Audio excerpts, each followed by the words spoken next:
Hola, esta semana están para comenzar y para terminar esta lección con el protagonista de las embarradas aquí frente a ustedes. Por mi culpa, por mi gran culpa, en el editorial del pasado miércoles en la edición impresa, le cambiamos el puesto a Juana Francisca Llano, la presidenta de Suramericana, y quien fue la vocera principal del anuncio que hizo EPS Sura ese día.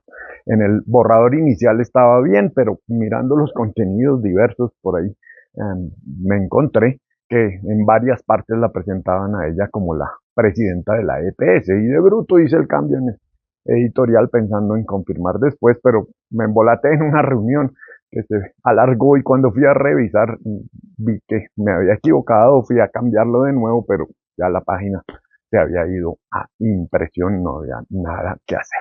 Ni modo, solo en la versión digital se pudo corregir antes de publicar. Y sin duda una de las mayores joyas que tiene este periódico es su archivo, y el equipo del Magazine Cultural aquí se ha puesto como propósito esculcar en él, particularmente en el archivo del magazine, y desempolvar algunos textos y republicarlos para revalorarlos. Así, con motivo de un centenario más de la muerte de José Asunción Silva, esta semana se republicó un texto de 1924, escrito con ocasión de los 26 años de su muerte. Y en la presentación del artículo se aclaraba la fecha de publicación de ese texto, y a renglón seguido se informaba que había sido publicado a los 26 años de su muerte. Sin embargo, al momento de pasar a presentar el artículo en redes sociales, se eliminó la fecha de ese texto y quedó como si lo estuviéramos publicando ahora, 26 años después de su muerte, decía. Por supuesto, en instantes nos atendieron como lo merecíamos, y el post tuvo que ser despublicado a los pocos minutos de estar al aire. Le dimos vida también esta semana a un nuevo verbo en el idioma español: condinar. Dudo que quienes leyeron nuestro titular de unas becas condinables se animaran a aplicar a ellas, pues seguramente pensaron que tenían algún gato encerrado. Ánimo, lo que son es condonables, y ese verbo condinar que nos inventamos no existe. Para terminar, dado que generó alguna conversación en redes, pues vuelve el protagonista aquí, básicamente para repetir lo que le dije a El Armadillo, un proyecto que hace un muy necesario escrutinio de los medios de comunicación, cuando me plantearon el dilema de haber aceptado hace ya unos meses un viaje a Israel, invitado por la comunidad judía aquí en Colombia.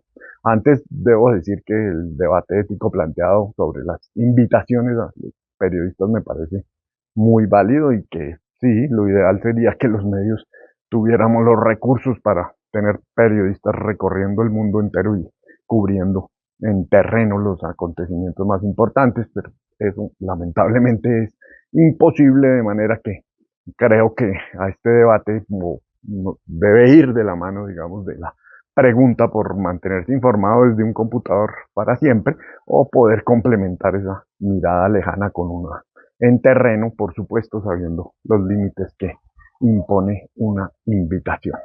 En febrero pasado se presentó entonces esta oportunidad de ir a Israel, solo a Israel y en un viaje organizado, y sentí que era valioso poder conocer algo más de lo que estaba sucediendo allá en terreno, por supuesto bajo la premisa de que no iba a ser un cubrimiento periodístico, que digamos que la premisa básica era que no había compromiso de publicar nada de ese viaje.